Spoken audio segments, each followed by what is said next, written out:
Olá, graça e paz. Hoje nós vamos continuar o nosso devocional em Efésios e no capítulo de número 2, os versos 20 até o 22, aonde está escrito assim: edificados sobre o fundamento dos apóstolos e dos profetas, sendo o próprio Cristo Jesus a principal pedra de esquina. Nele, o edifício inteiro, bem ajustado, cresce para ser templo santo no Senhor, no qual também vós, juntos, sois edificados para a morada de Deus no Espírito. Bom, o apóstolo Paulo, ele falou de uma maneira muito ampla sobre gentios e judeus, como eles estão unidos pela cruz de Cristo e como agora eles são pertencentes à família de Deus. E esta bênção também é extensiva a nós.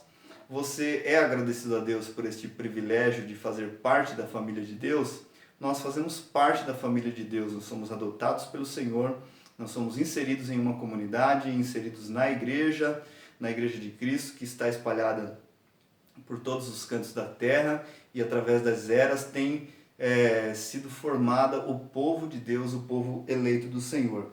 E o apóstolo Paulo está falando aqui que a fundação, a edificação deste povo de Deus, onde não há mais separação, não há mais barreira, eles estão edificados sobre o fundamento dos apóstolos e dos profetas.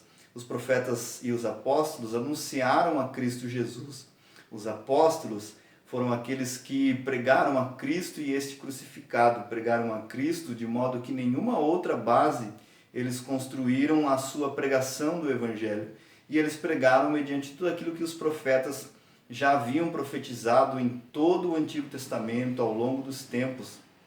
Não existe outro fundamento pelo qual a igreja possa ser edificada, a não ser Cristo Jesus, onde o apóstolo Paulo diz que ele é a principal pedra de esquina, ou seja, é aquela pedra pelo qual o edifício é erguido e que guia toda a construção. Alguns comentaristas vão dizer que esta pedra de esquina é uma pedra que vem em cima quando o edifício é concluído, mas a interpretação mais correta e mais acertada desta pedra de esquina, onde ela é o fundamento, onde tudo é construído a partir do Senhor Jesus Cristo. Então nós temos um evangelho, o evangelho glorioso, e o evangelho que é construído a partir da pessoa de Jesus Cristo.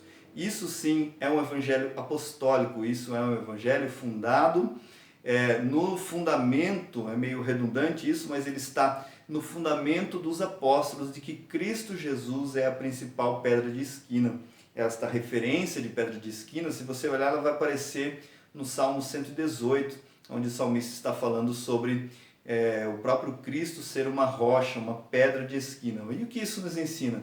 Isso nos ensina que a Escritura não é sobre nós, a Escritura não é sobre aquilo que o pregador supostamente acha ou o que ele pensa. A Escritura é sobre Cristo, o Filho de Deus. Cristo está na Bíblia desde o Gênesis até o Apocalipse. E aqueles que pregam e aqueles que levantam um fundamento têm que levantar, sendo como base o próprio Senhor Jesus Cristo. Então, desconfie do Evangelho onde não tem nada de Cristo, onde não tem nenhum fundamento de Cristo, onde tem apenas algumas coisas muito esparsas e faladas assim de maneira muito superficial a respeito do Evangelho, porque o Evangelho ele é edificado sobre a pedra principal, Cristo Jesus, aonde? O que ele vai dizer? Que nele o edifício inteiro, bem ajustado, cresce para ser templo santo do Senhor. O apóstolo Paulo aqui está falando da igreja, que quando a igreja está seguindo o fundamento dos apóstolos e dos profetas, o edifício inteiro, ou seja, toda a igreja, a igreja de Cristo é comparada como um edifício, e nós estamos sendo edificados até aquele dia glorioso em que Cristo virá buscar a sua igreja.